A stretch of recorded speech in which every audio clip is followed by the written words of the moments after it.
Unforgettable stories out of Western Jamaica from the scrapbooks of Adrian Freighter. I have had the privilege of seeing many great performances at Reggae Sunsplash, the annual music festival which was a Montego-based staple before it made way for Reggae Sumfest in 1993.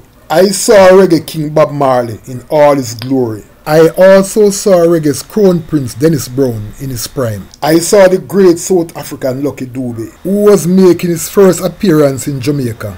And who could forget that electrifying Shined performance in which he climbed almost every fence and every light stanchion in the venue. However, for me, two of the greatest Reggae Sunsplash moments belong to Shabba Ranks, Jamaica's original Grammy King.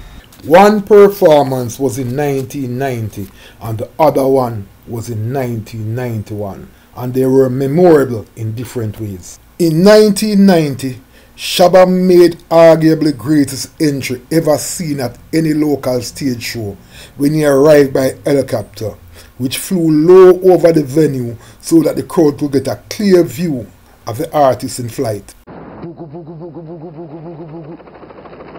In 1991, he made a dazzling fireball entry, but unknown to many of the fans, he almost caught fire in executing that one. In this edition of Lest You Forget, I will be looking back at both entries, giving details of what unfolded, especially from backstage, which was only captured by members of the media and the production staff. The first of the two memorable spectacles took place at the Bob Marley Performance Center prior to Shabba's spectacular entry.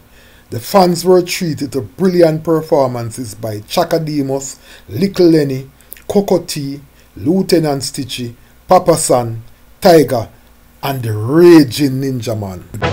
Ladies and gentlemen, watch it! Great moment began with the sound of a helicopter over and overhead, which caused all eyes to turn skyward. As the helicopter flew low over the venue, patrons were able to see Shabba Ranking seated in the aircraft. He was dressed in full white with a red headgear that could have been part of his Mama Christie's church art collection. The crowd went wild in expectation of his performance. When the helicopter landed in the backstage area, members of the media and the production team swooped down on the aircraft. However, backstage security quickly rushed Shabba to the side of the stage. It was all pandemonium as he climbed the steps and came into full view of the entire audience. One hard-working Sagittarius, put your hands together for the mighty one. When the Sagittarius band struck up the rhythm for the song I Am Going to a Party, Shabba's voice boomed across the venue and then came dancing into full view.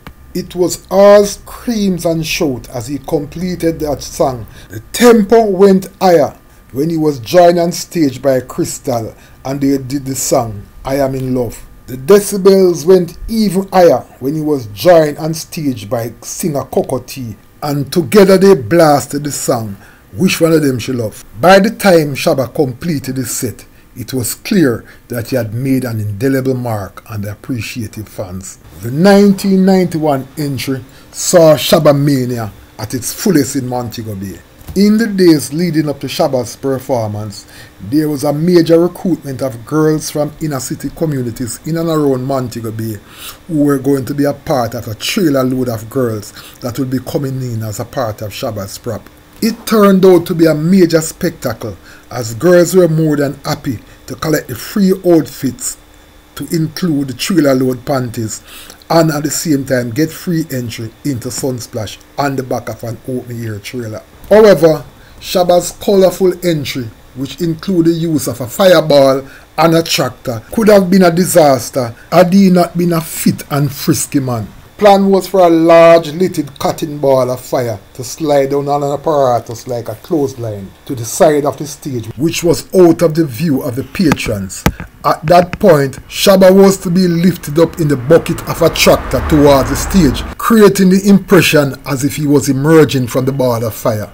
Somehow, the fireball came down too quickly and landed in the bucket beside Shabba. Luckily, he was frisky enough to jump out of the way which saved him from possibly suffering the same fate that the legendary king of pop Michael Jackson suffered in 1984 when his ear and face caught fire during the filming of a Pepsi commercial. In the case of Shabba, the attendants quickly put out the fire and then the tractor was able to lift Shabba on stage without those persons in front of the stage realizing what had happened. Shabba went on to deliver a red-hot performance which include the dazzling Thriller Lola Girl, which had the crowd in a musical frenzy. In looking back at those two great Shabba Ranking moments, there's absolutely no doubt in my mind that they belong in the category of unforgettable stories out of Western Jamaica. Unforgettable stories out of Western Jamaica from the scrapbooks of Adrian Freighter. Before you go, please remember to subscribe.